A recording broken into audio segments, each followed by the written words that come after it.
কোন মেয়েটা গার্মেন্টসে কাজ করে? আপনার মতো কোন পুরুষ বিয়ে করছে? আমার মতো কোন পুরুষ বিয়ে করছে? দুটা বাচ্চা হইছে, পাড়া প্রতিবেশী 200 300 500 600 1000 টাকা করে হাওলাত নিয়ে চলে গেছে, 6 মাস আসতেছে না। ওই মেয়েটা গার্মেন্টসে কাজ করছে। মা বলতেছে তুই মরস না কা, তোর বিয়ে দিছে, তোর ঘর টিকলো না, দুনিয়ার আর সবাই জামাইয়ের ঘর করতেছে না। এখন যে জায়গায় বিয়ে দিছে ওই ছেলে মদ খায়, গাঁজা খায়, জুয়া খেলে, কাজ করে না, ঋণ করে চলে। ওটা ডেলি রাত্রে এসে মারে মেয়েকে।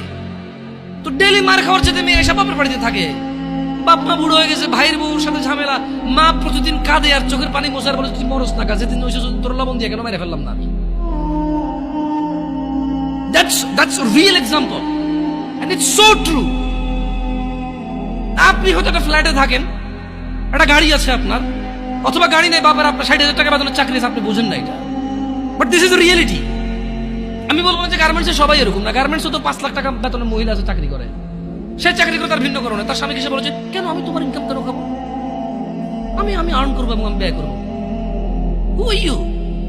তুমি কি কথা বলো এখানে? আমি কামাবো, খরচ, ব্যয় ডিফারেন্ট থাকে, কেমন থাকে।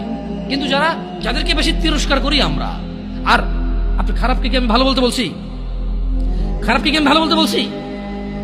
যে একটা পুরুষ বলুক তো, ওর বোনকে চালায়, মাকে চালায়, বউকে চালায়, মেয়েকে চালায়, আর ওরা গার্মেন্টসে যা কাজ করতে চায়। পৃথিবীর কোন মানুষ কাজ করতে চায়? শুনেন, এখন তো ছোট, আপনারা বুঝতে চান, যেদিন চাকরিতে ঢুকবেন ওই দিন আপনি অনুভব করবেন যে পৃথিবীর কোনো মানুষ যদি কোনো অপশন থাকে যে চাকরি না করে খাইয়া পরে বাঁচে থাকা যাবে, ও চাকরি করবে না। ও বলবো আমি গাড়ি চালাবো না, বাট আমি চাকরি করবো না, আমি এমনি বেঁচে থাকবো খাইয়া পরে।